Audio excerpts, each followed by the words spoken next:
की जय। आज हम नारद भक्ति सूत्र 48 पर चर्चा करेंगे, जो इस प्रकार है। यह कर्म फलम त्यजति कर्माणि संन्यस्यति ततो निर्द्वंद्वो भवति। कि बात चल रही है कि दुखों के महासागर से कैसे निकले, कौन निकलेगा, कैसे निकलेंगे, कस तरती कौन निकलेगा बाहर। तो नारद जी इसके इस उपलक्ष्य में बोल रहे हैं कि कौन तरेगा जो अपना कर्मफल त्यजति, जो अपने कर्मफल का त्याग करेगा, जो कर्माणि संन्यस्यति, जो अपने कर्मों का त्याग करेगा, कार्य करना छोड़ेगा। और तीसरी बात उन्होंने बोला कि ये दो काम करेंगे ततो, ऐसा करने से निर्द्वंद्वो भवति, जो व्यक्ति है वो द्वंद्वों से मुक्त हो जाएगा। तो इस पर चर्चा करते हैं मंगलाचरण के बाद। आज अनुलंबित भुजौ कनकावदातो संकीर्तनाय कपितरौ कमलायताक्षो विश्वम्भरो द्विजवरो युग धर्म पालो वंदे जगत प्रिय करो करुणावतारो वंदे श्री कृष्ण चैतन्य नित्यानंदो सहोदितो गौड़ोदय पुष्पंदो चित्रो छंदो तमोदो पंचतत्वात्मकं कृष्णं भक्तरूपस्वरूपकं भक्तावतारं भक्ताख्यं नमामि भक्तशक्तिकं। श्री कृष्ण चैतन्य प्रभु नित्यानंद श्री अद्वैत गदाधर शिवासदि गौर भक्तवृंदा। हरे कृष्ण कृष्ण कृष्ण हरे हरे, हरे राम राम राम हरे हरे। नमो विष्णु पादाय कृष्ण प्रेष्ठाय भूतले श्रीमते भक्ति वेदांत स्वामी निति नामने नमस्ते सारस्वते देवे गौरवाणी प्रचारिणे निर्विशेष शून्यवादी पाश्चात्य देश तारिणे वैराग्य विद्या निज भक्ति योगा शिक्षार्थम एकः पुरुष पुराना श्री कृष्ण चैतन्य शरीरधारी कृपाम्बुधिर्यस्तम अहम प्रपद्ये। हरे कृष्णा। तो नारद जी यहाँ पर कह रहे हैं, एक तो वो गोल बता रहे हैं, दो काम करेंगे तो एक उद्देश्य जो है वो हम अचीव कर पाएंगे, उपलब्धि प्राप्त कर पाएंगे। उपलब्धि क्या है कि द्वंद्वों से मुक्त होना। और उसके लिए क्या करना पड़ेगा हमें, उसके लिए हमें कर्म फल का त्याग करना पड़ेगा और कर्मों से संन्यास लेना पड़ेगा। दो चीज़ों के बारे में जो है वो बात कर रहे हैं। नारद जी पीछे बात कर रहे थे कि आखिर त्याग करके हमने ये कौन तरेगा, तो चलो समझ में आ गई, जो ये त्याग करेगा चीज़ों का। लेकिन तरेगा किससे? तो नारद जी ने पहले पिछले सूत्र में बताया था कि जो असत्संग जनित जो भौतिक दुखों का महासागर है, जिसको भवसागर कह रहे हैं, उससे तरने की बात यहाँ पर चल रही है। कि अगर उससे आपने तरना है, जिसकी वो विशालकाय लहरें हैं, और वो लहरें जो भी उसकी चपेट में आएगा उसको उड़ा के ले जाएंगी। और जो लहरें हैं असत्संग से जनित जो अवगुण है, वो लहरें क्या कर रही हैं, समुद्र के जो दुखों का समुद्र है उसको और गहरा बनाती जा रही हैं, उसको भरती जा रही हैं। जैसे नदियाँ समुद्र में जाकर मिल जाती हैं, उसको भरती रहती है समुद्र को। तो वैसे ही ये जो असत्संग रूपी जो नदी है, उसकी लहरें हैं, ये दुखों के महासागर को भरती जा रही हैं। तो उससे बाहर निकलने की बात चल रही थी। तो नारद जी ने बोला कि निस्त्रय गुण्यो भवति, ये 3 गुणों से बाहर निकल जाओ, उससे ऊपर उठ जाओ। और फिर नारद जी ने ये भी बात किया था कि जो योग क्षेमम त्यजति, ये जो भौतिक सुरक्षा को और जो भौतिक सुख सुविधाएं हैं उसको जो त्यागता है, जो प्रॉफिट्स को, इनकम को जो छोड़ देता है, धन को जो छोड़ देता है, वो 3 गुणों से ऊपर उठ जाएगा। तो ये नारद जी एक ही बात अलग अलग एंगल से बोल रहे हैं। तो आज ये डिस्कशन जो इस सूत्र पर डिस्कशन करते हैं कि द्वंद्व से मुक्त हम आखिर हों क्यों। तो द्वंद्व से हमें इसलिए मुक्त होना है क्योंकि हम इस द्वंद्व के अंदर पड़े हुए हैं। ये द्वंद्व क्या है, आखिर हमें ये कैसे अफेक्ट कर रहा है, पहले उसके बारे में भी हम डिस्कशन करेंगे। भगवान कृष्ण भगवद गीता 7:27 में कह रहे हैं, इच्छा द्वेष समुत्थेन, कि जो द्वंद्व है ये इच्छा, जो हमारी इच्छाएं हैं, भौतिक इच्छाएं हैं, और द्वेष जो ईर्ष्या है, इच्छा द्वेष समुत्थेन, इससे जो पैदा होता है द्वंद्व मोहेन भारता, और इससे जो ये द्वंद्व रूपी मोह जो है, हे भारत हे अर्जुन, वो पैदा हो जाता है। और सर्वभूतानि सम्मोहम सर्गे यान्ति परांतपा, और सर्वभूतानि जितने भी जो जीव हैं सर्गे यान्ति, कि वो पैदा होते हैं इसी द्वंद्व और मोह के अंदर। तो श्रील प्रभुपाद ने इस विषय में सैकड़ों बार, अगर आप प्रभुपाद की पुस्तकें और लेक्चर्स अगर आप पढ़ेंगे सुनेंगे तो उसमें आप पाएंगे कि प्रभुपाद ने सैकड़ों बार बोला है कि ये इच्छा और द्वेष है क्या। तो उन्होंने बोला इच्छा है कि हम सुख भोगना चाहते हैं, ये हमारी इच्छा है, और सुख भोगना चाहते हैं हम स्वतंत्र होकर, स्वाधीन होकर हम सुख भोगना चाहते हैं, हम किसी के अनुगत नहीं रहना चाहते। और द्वेष जो है, भगवान कृष्ण से द्वेष की बात यहाँ पर चल रही है कि हम भगवान कृष्ण से द्वेष करते हैं।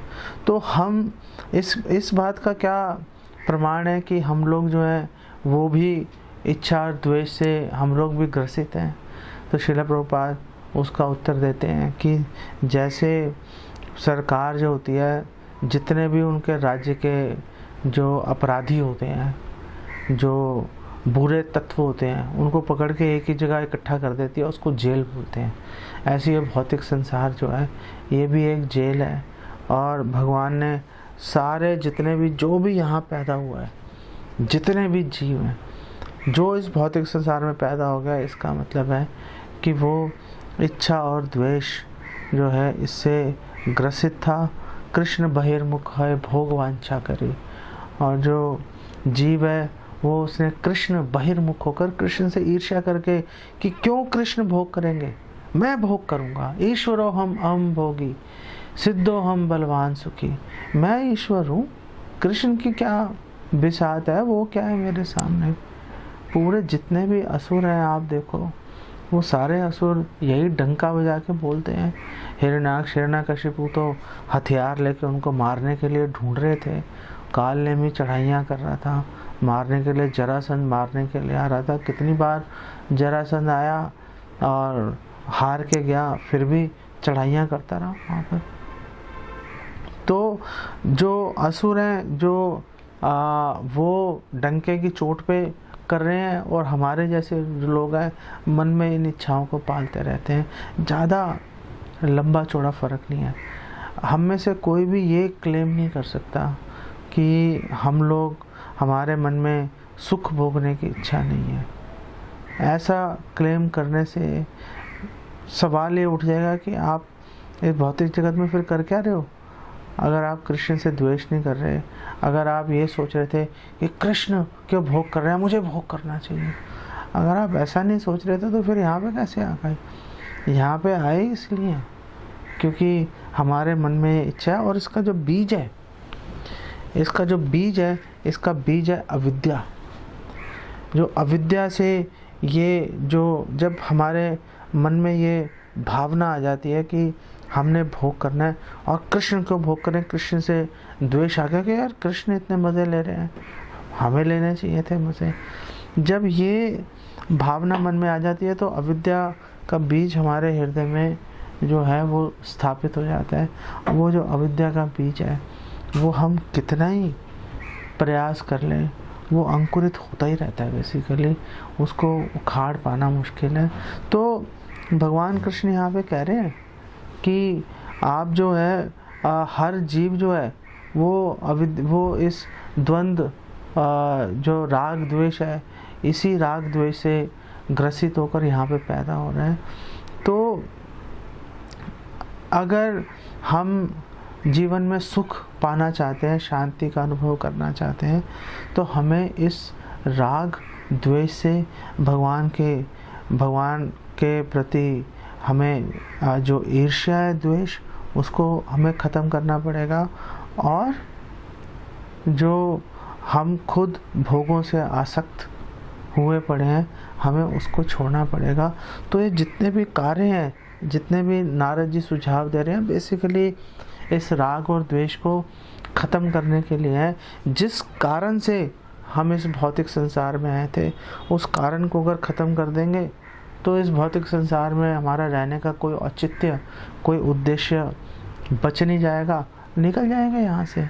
और यही बेसिक पर्पज़ है कि कस तरती, कौन तरेगा, यही एक बेसिक पॉइंट है। दूसरी बात यह है कि हम इसलिए हम राग और द्वेष से मुक्त होना चाहते हैं, क्योंकि राग द्वेष से मुक्त होंगे तो हम भगवान कृष्ण का भजन अच्छे प्रकार से कर पाएंगे। जो व्यक्ति राग और द्वेष से पीड़ित होता है, उसका मन उन्हीं विषय वस्तुओं पर जाता रहेगा। वो कभी भी अच्छे से ना तो जप कर पाएगा, ना शास्त्रों का अध्ययन कर पाएगा, ना अच्छे से प्रचार कर पाएगा, ना, और जो भगवान के प्रति द्वेष है, ईर्ष्या है, वो भक्तों के प्रति द्वेष ईर्ष्या में परिणत हो जाती है, उसमें परिवर्तित हो जाती है। धीरे धीरे वो भक्तों से ईर्ष्या कब गुरु के प्रति ईर्ष्या में बदल जाती है, बस काम ख़त्म हो जाता है। वहीं पर जो जीव है जाके फंस जाता है। यही बेसिकली आप देखो, जो डिवोटीज़ भी हैं, जो भक्त भी हैं, उनका भी यही हाल है। उन्होंने हाथ में बीट बैग तो चलो पकड़ लिया, भगवत गीता भी पकड़ ली उन्होंने, लेकिन क्या राग द्वेष छूटा? राग द्वेष नहीं छोड़ पा रहे। उसको छोड़ने के लिए एक स्पेशल एफर्ट उसको लगानी पड़ेगी। उस एफर्ट के ऊपर बात करेंगे। तो राग द्वेष हम इसलिए भी छोड़ना चाहते हैं ताकि भगवान का भजन हम अच्छे से कर पाएँ।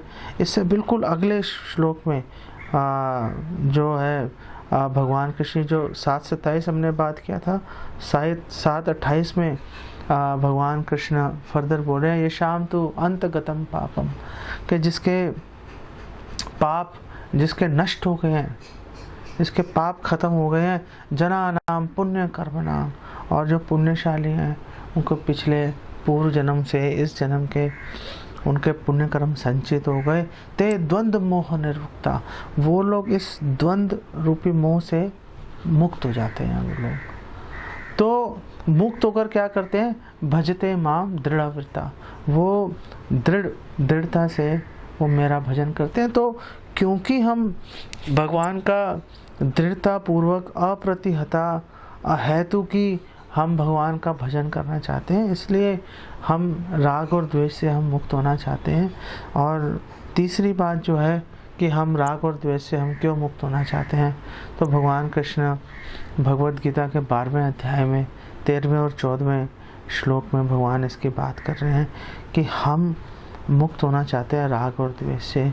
हम ये अच्छा है, ये बुरा है, ये इसने मेरा सम्मान किया, इसने मेरा अपमान किया, ये मेरा दोस्त है, ये मेरा दुश्मन है, इस भावना से जब हम बाहर निकलेंगे तो भगवान कह रहे हैं कि ये जो द्वंद्व है, ये जो डुअलिटीज़ हैं, जब इससे हम बाहर निकलेंगे तो भक्त जो है वैसा भक्त मेरे को प्रिय होता है। भगवान कह रहे हैं अद्वेष्टा सर्वभूतानाम, जो किसी से ईर्ष्या नहीं करता, जो किसी से ईर्ष्या नहीं करेगा। और हम किसी से ईर्ष्या कैसे छोड़ सकते हैं?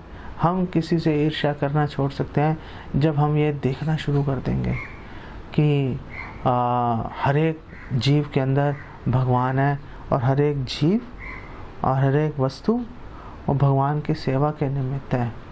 ये अगर हमने देखना शुरू किया, आत्मवत सर्वभूतेषु, जैसे मैं भगवान की सेवा के निमित्त हूँ, ऐसे ही हर जीव, जैसे मेरा शरीर भगवान की सेवा के निमित्त है, ऐसे ही बाकी दुनिया भर के जीव, केवल मनुष्य नहीं, पूरी 84 लाख दुनिया, वो सब भगवान की सेवा के निमित्त है। और उसको पता चल जाता है, जैसे वो एक्सपर्ट होता है, शुद्धिकरण होता है, कि आखिर वो स्वयं को और दूसरे लोगों को भगवान की सेवा में कैसे नियोजित करता है। तो इससे जब भगवान की सेवा में नियुक्ति वाली जब दृष्टि आ जाती है तो अद्वेष्टा की स्थिति जो एक व्यक्ति प्राप्त कर लेता है। अद्वेष्टा सर्वभूतानां मैत्रा करुण एव च। और जब वो सबको देख लेता है कि हाँ ये सब लोग भगवान की सेवा करने निमित्त है, तो उनसे मैत्री भाव और करुणा का भाव आ जाता है। करुणा का भाव क्यों आता है? करुणा का भाव आता है कि ये जीव भगवान की सेवा में नियुक्त होकर परम पद को प्राप्त कर सकता है, लेकिन राग और द्वेष में लिप्त होकर, ये उसके वशीभूत होकर ये कैसे अपना इतना बहुमूल्य जीवन व्यर्थ ही गंवा रही है। इस भावना को लेकर जो एक भक्त है उसके हृदय में करुणा आ जाती है। सो मैत्र करुण एव च निर्ममो निरहंकार। और पिछले सूत्र में भी नारद जी ने बोला था निर्ममो भक्ति, कि निर्मम होकर ममत्व की भावना से स्वामित्व की भावना को त्याग कर जो भक्त है और अहंकार रहित होकर, अमानी ना, पूरी तरह से अहंकार रहित होकर, माने ना मार देन। क्यों माने ना मार देन? भजते माम दृढ़ावता कीर्तनीय सदा हरि।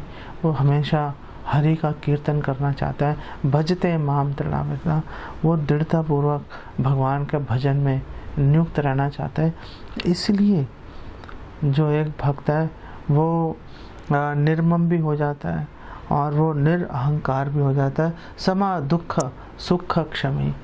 और जो जीव है, जो भक्त है, वो सुख और दुख में ये जो डुअलिटीज़ हैं, ये जो द्वंद्व है सुख और दुख का, मात्रा स्पर्शास्तु कौन्तेय शीतोष्ण सुख दुख का आगमा पायनो नित्यस्ताम तितिक्षस्व भारत। टॉलरेट करता है उसको सहन करता है।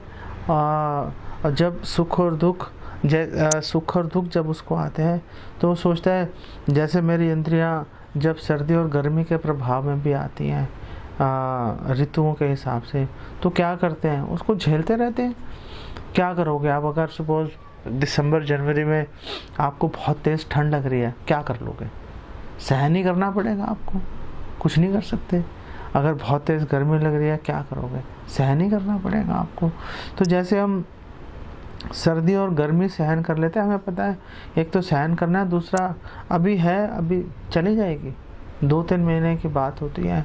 जो एकदम एक्सट्रीम वेदर होता है वो आएगा, अभी चला जाएगा, तो उसके लिए इतना चिंता का विषय नहीं है। इसी तरह से जो सुख और दुख है वो आएगा, चला जाएगा, इतना कोई चिंता का विषय नहीं है। अपना दृढ़तापूर्वक खड़े रहना चाहिए और भगवान की भक्ति के प्रति अपने मन में जो है दृढ़ता को, उसका पोषण हमें करते रहना चाहिए। और 14वें जो भगवद गीता के 12वें अध्याय का जो 14वां श्लोक है, उसमें भगवान कह रहे हैं कि संतुष्टः सततम योगी हितात्मा दृढ़ निश्चयः मयि अर्पित मनोबुद्धिर यो मद भक्ता स मे प्रिया।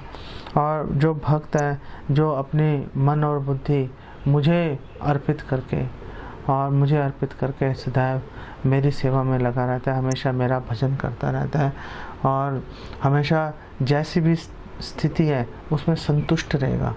ऐसा नहीं है कि ओह मुझे ये मिल जाना चाहिए था, ओह मेरे साथ ऐसा कैसे हो गया।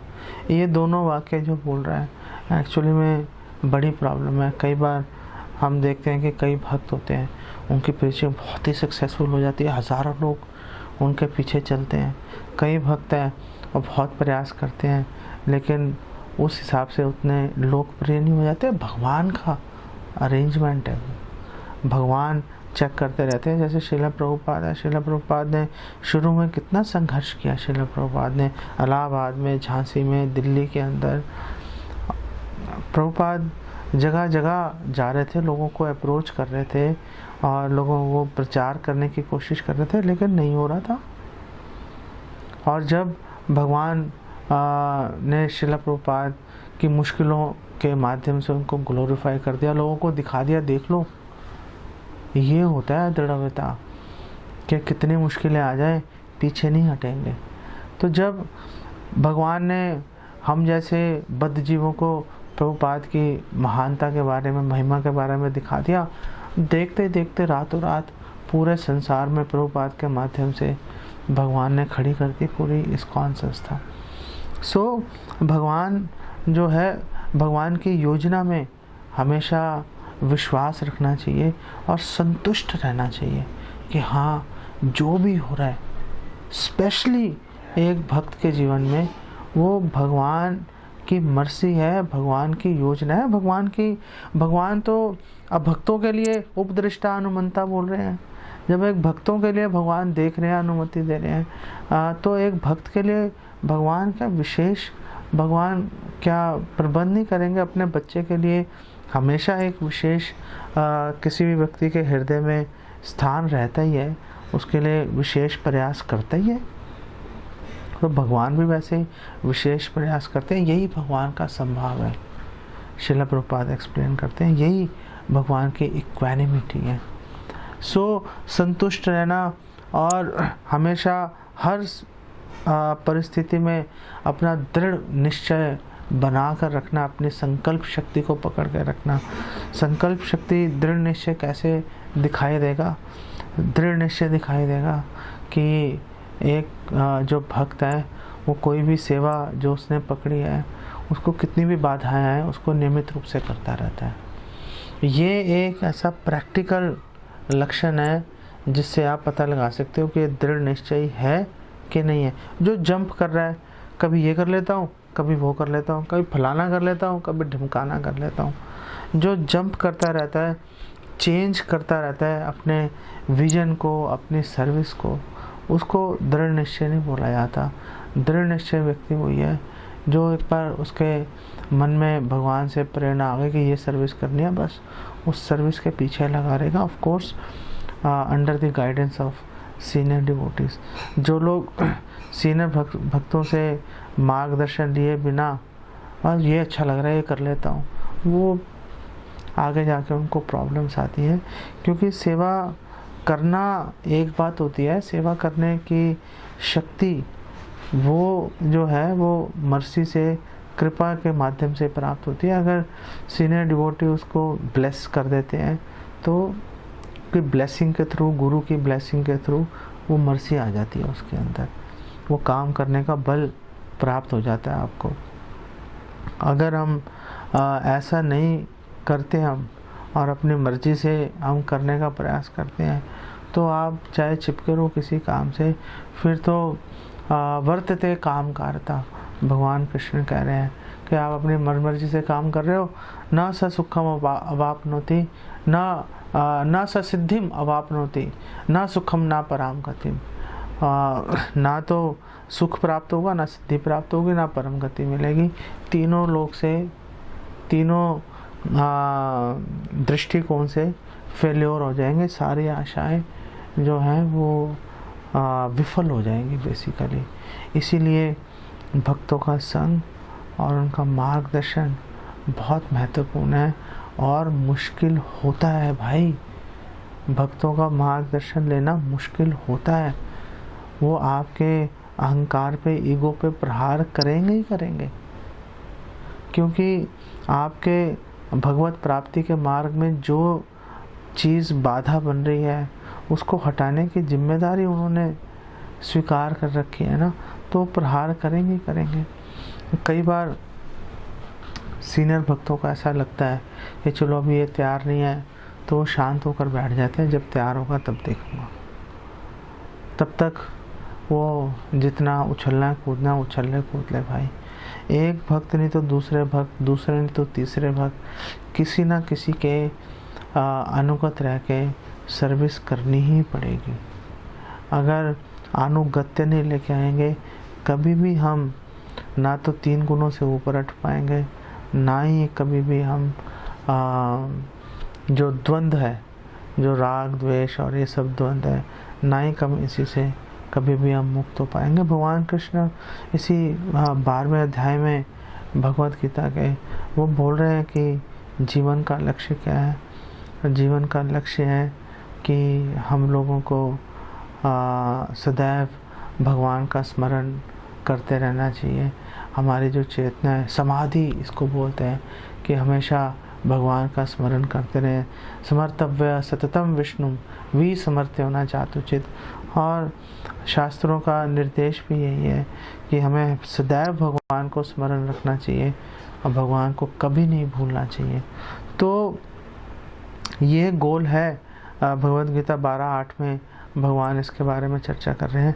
लेकिन वो बोल रहे हैं कि चलो फाइन, अभी आप ये नहीं कर पा रहे हो, 24 घंटे आपका जो मन है अप्रतिहता भक्ति आप नहीं कर पा रहे हो, आपका मन, आपका अभी मुझसे आपका मन अटैच नहीं है। कोई बात नहीं, जब तक अटैच नहीं है तब तक आप साधना भक्ति करो, आप विधि विधानों का पालन करो। अब विधि विधानों का पालन क्यों करें? और उन्होंने उसी 12वें अध्याय के 9वें श्लोक में भगवान ने बोला विधि विधानों का पालन करो, कि आप वो जो अटैचमेंट है, जो कि गोल है, वो अटैचमेंट आप डेवलप कर लो। तो विधि विधानों का अगर हम पालन कर रहे हैं, भगवान से आसक्ति अगर हमारी नहीं बढ़ रही है तो प्रॉब्लम है। आसक्ति बढ़ रही है नहीं बढ़ रही है कैसे पता चलेगा? आसक्ति बढ़ रही है या नहीं बढ़ रही है ये पता चलेगा कि हम भगवान के लिए कितना रिस्क लेने के लिए तैयार है। जो एक भक्त है भगवान के लिए रिस्क ले लेता है, वो फिर परवाह नहीं करता। जो 47वें सूत्र में नारद जी कह रहे हैं, वो सुरक्षा चक्र को छोड़ देता है। वो भौतिक सुरक्षा चक्रों के ऊपर अब अपनी निर्भरता हटा के वो भगवान की सुरक्षा के ऊपर रक्षस्यति विश्वासो, वो ये विश्वास अपने हृदय में ले आता है कि भगवान मेरी रक्षा करेंगे। करेंगे तो करेंगे, नहीं करेंगे तो भी भगवान की इच्छा है। मैं किसी भी उसमें मुझे हर स्थिति में रहना मंजूर है। जैसे हमारे एक आचार्य कह रहे हैं, ना ठेली हो रांगा पाए। हे कृष्णा, आप अपने जो अद्भुत अत्यंत सुंदर रांगा, अत्यंत सुंदर जो आपके चरण कमल हैं, आप प्लीज़ मुझे उससे आप ठुकराएं मत, ना ठेली हो, मत ठुकराइए आप। और फिर वो कह रहे हैं चलो ठुकरा दो, कम से कम छुओगे तो सही। ठोकर मारने के लिए कम से कम मेरे शरीर से आपके चरण, जो सुंदर चरण कमल है, कम से कम उसका स्पर्श तो होगा, उसी में मैं संतुष्ट हूँ। आप ठेल दो चलेगा। तो भक्त जो है वो हर स्थिति में संतुष्ट रहता है फिर, कि भगवान ने रक्षा की तो की, नहीं की तो नहीं की। फिर भक्त ये नहीं सोचता कि वो ये मेरे साथ क्या हो रहा है, ऐसा क्या हो रहा है, वैसा क्या हो रहा है। बड़े बड़े भक्त मैंने देखे हैं, जो बड़े भक्त दिखते हैं, प्रॉब्लम्स में उद्विग्न हो जाते हैं। वो कब मन डिस्टर्ब हो जाता है। क्यों हो रहा है मन डिस्टर्ब? भगवान की इच्छा थी, हो गया। क्यों भगवान की इच्छा थी? आपको आपके कर्मों का फल देने के लिए। भुंजान एव आत्मकृतम विपाकम, आप ही के कर्मों का फल था। भगवान ने एक उपयुक्त समय आने पर आपके वैराग्य को बढ़ाने के लिए और एक भक्त के रूप में आपकी महिमा को बढ़ाने के लिए भगवान ने आपके सामने रख दिया। आप हड़बड़ा गए, वो अपॉर्चुनिटी लॉस हो गई, उसमें क्या कर सकते हैं। सो रिस्क लेना जो है वो एक भक्त के स्वभाव में आ जाता है कि भगवान के लिए बड़े से बड़ा रिस्क लेने के लिए वो तैयार हो जाते हैं। जैसे श्रील प्रभुपाद वृंदावन का सुरक्षित वातावरण सब लोग जानते हैं कि बहुत अच्छे सन्यासी हैं, लर्नेड हैं, लोगों से उनकी अच्छी ट्यूनिंग बनी हुई थी, लोग रिस्पेक्ट कर रहे थे। लेकिन प्रभुपाद हर चीज़ को ठोकर मार के चले गए, धाम को छोड़ के प्रभुपाद वो उग्र स्थान पर चले गए, वहाँ पर लोगों को प्रीच करने के लिए। और वहाँ पे उन्होंने कितनी तकलीफ़ों का सामना किया, वो किसी से छुपा हुआ नहीं है। सो रिस्क लेने वाली बात है। सो अगर हम वो भगवान आगे कह रहे हैं कि चलो आप अगर रूल्स रेगुलेशन साधना भक्ति करके आप मेरे प्रति अगर आप मुझे प्राप्त करने की इच्छा भी अभी आप जागृत नहीं कर पा रहे, तो कोई बात नहीं, आप मेरे लिए काम करना शुरू कर दो, एक्टिव कोई सर्विस करनी शुरू कर दो। हार बनाओ, बुक डिस्ट्रीब्यूशन करो, मंदिर बनवा दो, और कोई सेवा आपको भक्त करने के लिए कहें, आप वो सर्विस आप कर दो। तो आपने अपने शरीर को, अपने समय को आपने भगवान की सेवा में लगा दिया, ये बहुत अच्छी बात है। और फिर 11वें श्लोक में भगवान कह रहे हैं अच्छा ये भी नहीं कर सकते, टाइम नहीं है, नहीं कर पा रहे, कोई प्रॉब्लम नहीं है, चलो आप अपने कर्मों का फल आप अर्पित कर दो, जो आप कमा रहे हो, आप जो भी कमा रहे हो उसका फल आप अर्पित करते रहो। इससे जो है बात मैं इसी से आप धीरे धीरे आगे बढ़ना शुरू हो जाओगे। कितना फल अर्पित कर दें? वेल रूपा गोस्वामी ने 50% इनकम की बात कर रखी है, उन्होंने दृष्टांत प्रस्तुत कर रखा है। प्रभुपाद ने ही बोला कि आप 50% दो अपनी इनकम को, नहीं दे सकते अरे कुछ तो दो भाई। मैं कितने भक्तों को जानता हूँ को बोल बोल के उनको हम लगाते हैं कि चलो भैया आप कुछ तो दान दो, वो सोचते हैं पता नहीं अपनी जेब में डाल के ले जाएंगे लोग। अरे दान देना है आपको, चलो डाल भी लिया हमने अपनी जेब में, आपका तो कल्याण हो ही गया, आपको तो आपने तो भगवान की सेवा के लिए एक भक्त को आपने पैसे दिए थे, आपका तो फ़ायदा हो ही गया। ऐसा थोड़ी ना कि जो आपने एक भक्त को आपने लक्ष्मी दी, उसने उसका दुरुपयोग किया तो आप उसके आपने तो श्रद्धापूर्वक दिए थे, भगवान आपको तो उसका फल आपको देंगे ही, आपको तो कृपा मिल ही गई। आप अपनी कृपा के बारे में सोचो, दूसरों को छोड़ो। और एक्चुअली में जो भक्त प्रचार कार्य में लगे हुए हैं उनके फैसिलिटीज़ उनको फैसिलिटेट करना, उनको धन इत्यादि से उनको योगदान देना, वो तो हर गृहस्थ भक्त का धर्म है ही, उसमें ऐसी कौन सी बड़ी बात है। और अगर आप नहीं कर पा रहे हो, बैठ कर डिस्कस करो क्यों नहीं कर पा रहे हो। अगर आर्थिक स्थिति आपकी अगर परमिट नहीं करती है, वेल चलो कोई बात नहीं, ऐसा थोड़ा ना कि समझेगा नहीं कोई व्यक्ति, आप समझाओगे समझ जाएंगे, लेकिन आप कम से कम कुछ तो करो। और भक्तों को बोल बोल के उनको अगर आपने राज़ी भी कर लिया, वो 1-2 महीने देंगे, उसके बाद फिर शांत हो जाते हैं। अरे भैया पैसे देना बड़ा मुश्किल है। इसीलिए भगवान कृष्ण भगवत गीता ये जो अगला 12वें अध्याय का 12वां श्लोक है, भगवान कह रहे हैं कि अगर भाई ये भी नहीं कर सकते, अगर पैसा भी नहीं दे सकते चलो कहाँ से शुरू हुए थे कहाँ पे आ गए। वो कह रहे हैं चलो अगर पैसा भी नहीं दे सकते, कम से कम ज्ञान का अनुशीलन कर लो। तो प्रभुपाद के ग्रंथ हैं, उनको अच्छे से पढ़ के उनको आप समझने का प्रयास करो। और फिर आगे भगवान कह रहे हैं इसी 12वें श्लोक में कि लेकिन ज्ञान से ज़्यादा अच्छी जो है वो ध्यान होता है कि भगवान का स्मरण कर पाए, वो ज्ञान से ज़्यादा अच्छा होता है। और जो ध्यान है, ध्यान से ज़्यादा श्रेष्ठ जो है वो अपने कर्म फल का त्याग करना है। कि अगर आप अपने कर्म फल का त्याग करोगे तो क्या होगा कर्म फल का त्याग करने से? तो इसी 12वें श्लोक में 12वें अध्याय के भगवान कृष्ण कह रहे हैं कि अगर कर्म फल का त्याग करोगे तो आपको मन की शांति आपको प्राप्त हो जाएगी। वैराग्य से हमेशा मन शांत हो जाता है, आसक्ति से मन डिस्टर्ब हो जाता है। लेकिन अगर आसक्ति को हम रिप्लेस कर दें अभ्यासेन तु कौन्तेय वैराग्येन च गृह्यते, अगर मन को वशीभूत करना है, मन को अपने कंट्रोल में लेके आना है तो अभ्यास करना पड़ेगा। अभ्यास का मतलब बेसिकली डिवोशनल सर्विस है, साधना भक्ति है और वैराग्य है कि जिस चीज़ में आसक्ति है उसको छोड़ो भाई। आसक्ति को धीरे धीरे एटलीस्ट एक एक करके कदम बढ़ाओ, उसको छोड़ने का प्रयास करो। इसके प्रपोर्ट में, इसकी व्याख्या में शिला प्रभुपाद कहते हैं, वो मैं आपके साथ शेयर करना चाहता हूँ। प्रभुपाद कह रहे हैं संक्षेप में परम पुरुषोत्तम भगवान तक पहुँचने के लिए जो कि हमारा गोल है, जो कि साध्य है हमारे जीवन का, 2 प्रोसेस है, एक डायरेक्ट है एक इनडायरेक्ट है। तो अगर आप कृष्ण भक्ति में आप सेवा में जुड़ते हो तो वो डायरेक्ट प्रोसेस है। लेकिन अगर आप अभी ऐसे नहीं जुड़ पा रहे तो चलो जो इनडायरेक्ट प्रोसेस है जिसके अंदर आप अपने कर्म फल का त्याग करते हो, आप डोनेशंस देते हो, और डोनेशंस देने से क्या होगा, आपके हृदय में ज्ञान आ जाएगा।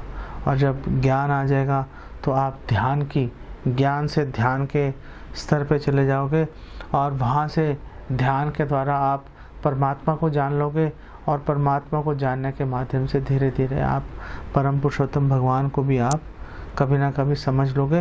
तो ये सीढ़ियाँ हैं, स्टेप बाय स्टेप प्रोसेस है।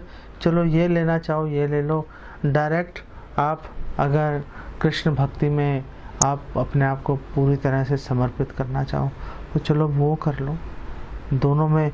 और ये तो दो एक्सट्रीम है, इसके बीच में करोड़ों कॉम्बिनेशन होते हैं। तो आपको देखना पड़ेगा कि आप किस अवस्था में हो और आपके लिए क्या उपयुक्त है। उसके लिए आपको वरिष्ठ वैष्णव से जाके चर्चा करनी पड़ेगी। लेकिन वो चर्चा करने का, वो डिस्कशन करने का फ़ायदा तभी होता है जब आप उसके ऊपर आप काम कर सकते हो। अगर आप काम उस पर नहीं कर पाओ तो कोई पॉइंट नहीं होता। केवल ज्ञान की भी अगर बात करें, ज्ञान से भी अगर हम इम्पर्सनल उसके अंदर भी अगर जाने की बात करें, ब्रह्मभूता प्रसन्नात्मा न शोचती न कांक्षती, तो इम्पर्सनल नॉलेज से भी जो है व्यक्ति प्रसन्न हो जाता है, शांत हो जाता है मन उसका।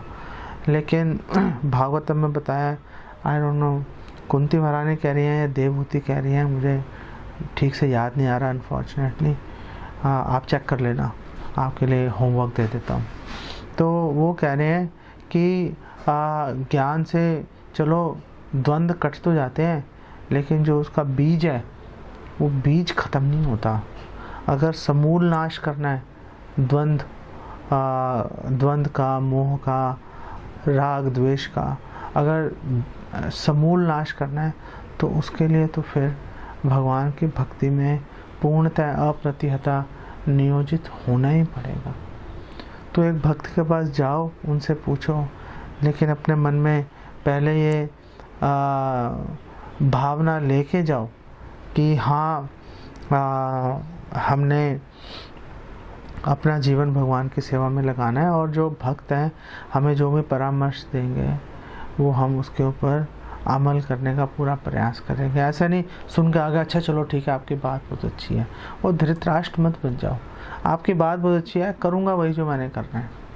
ऐसी भावना के साथ वैष्णव का संग एक्चुअली कोई मायने नहीं रखता। तो आखिरी एक प्रश्न जो उठाता हूँ उसको, तो अर्जुन ने 5वें अध्याय में भगवत गीता के भगवान से पूछा था कि हे कृष्णा, आप मुझे ये बताओ कि जो सन्यास है, जो कर्म को बिल्कुल त्याग देना ज़्यादा श्रेष्ठ है, या कर्म फल भगवान को देना, वो उनकी सेवा में लगाना ज़्यादा श्रेष्ठ है। भगवान की सेवा में अपने कर्मों को लगाएं, वो ज़्यादा श्रेष्ठ है कि कर्मों को पूरी तरह से त्याग दे, वो श्रेष्ठ है। तो भगवान कृष्ण ने 5वें अध्याय के दूसरे श्लोक में बोला था कि संन्यासः कर्मयोगश्च निःश्रेयस कराओ उभौ, कि हे अर्जुन, जो संन्यास है ये कोई काम नहीं कर रहे, और जो कर्म योग है कि आप अपने कर्मों को, आप खुद सेवा में लग गए, आप अपने जो आपने और काम कर रहे थे, जॉब बिजनेस, उसके जो इनकम आई वो आपने भगवान की सेवा में लगा दी। तो ये दोनों ही श्रेष्ठ हैं आध्यात्मिक ज्ञान में आगे बढ़ने के लिए। और वो कह रहे हैं कि तयोस्तु कर्म संन्यासात्, लेकिन तयोस इन दोनों में से कर्म संन्यासात्, कि आपने कर्म करना, भौतिक कार्य करना आपने बंद कर दिया, उससे ज़्यादा जो श्रेष्ठ है वो आपको कर्म योग है कि आप भगवान की भक्ति में कुछ आप जो भी कार्य करो भगवान को संतुष्ट करने के लिए करो, वो ज़्यादा अच्छी बात है। और भगवान भगवत गीता में कह रहे हैं कि जो मेरे लिए कार्य करता है, जिसने अपना पूरा जीवन मुझे समर्पित कर दिया, वो वास्तव में सन्यासी है। वो थोड़ा ना सन्यासी है जो ना आग जला रहा है ना कुछ काम कर रहा है, पड़ा हुआ चुप करके भोग कर रहा है। ऐसे व्यक्ति को सन्यासी नहीं बोलते। ना आग जलाई ना काम किया। सन्यासी तो वही है जो मेरे निमित्त मुझे प्रसन्न करने के लिए सारे कार्य कर रहा है। सन्यासी च योगी चा, मैं तो उसी को सन्यासी और उसी को योगी मानता हूँ। ये भगवान कृष्ण का मत है। इसको अगर हम शास्त्रों में उठा के देखें, अगर हम चैतन्य चरितमृत में फॉर एग्ज़ाम्पल हम देखते हैं, चैतन्य चरितमृत में हमें रघुनाथ दास गोस्वामी जी का प्रसंग मिलता है। रघुनाथ दास गोस्वामी जो हैं वो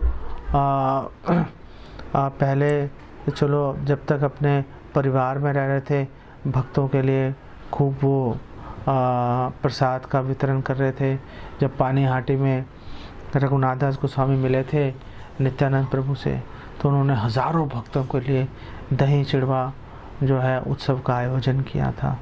और उस आयोजन के द्वारा रघुनाथ दास गोस्वामी ने श्री नित्यानंद प्रभु को प्रसन्न किया था और उनको संतुष्ट करने के माध्यम से उनको जो संसार ग्रह रूपी जो घर रूपी जो अंधकूप है उससे बाहर निकल आए थे। और जब बाहर निकल आए पूरी पहुंच गए, और पूरी पहुंच गए तो घर से पैसे ले रहे थे, घर वाले पैसे भेज रहे थे उनको, वो पैसे लेके सारे पैसे भक्तों की महाप्रभु की सेवा में नियोजित कर रहे थे।